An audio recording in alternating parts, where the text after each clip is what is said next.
Initial stability refers to a ship's ability to return to its upright position after being slightly tilted by an external force, such as wind or waves. Ang initial stability is kung ang ship kay mutakilid gamay sa bawod banaw sa hangin, mo return siya sa upright position. Ang key measure sa stability is ang GM or metacentric height, which is distance between the ship's center of gravity and the metacenter.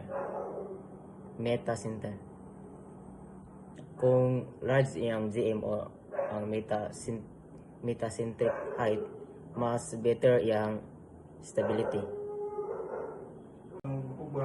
Stability calculations use several key reference points. So, K stands for keel, B is center of buoyancy, G is the center of gravity, and M is the metacenter.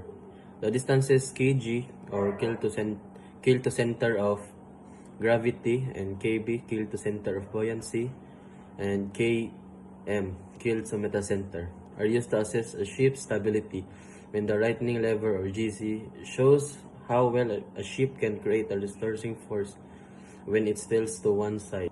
So, ang calculation sa kaligon og nagamit og daghang importante nga mga reference. So, ang K mao siyang gipasabot sa keel, and ang B mao ang sentro sa buoyancy, and ang G put mao pud siya ang sentro sa gravity.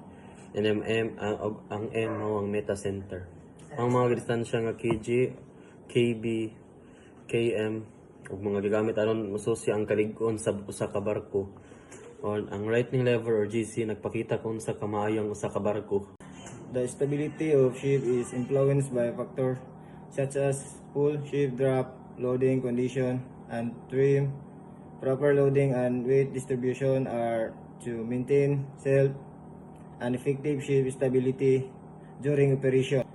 Ang stability, ang kalig-on sa barko, maapektuhan sa mga butang, sa porma, sa hull, sa lawas sa barko. Ang drop, kalawmon sa lubog sa tubig, kahimtangan sa pagkakarga o loading condition.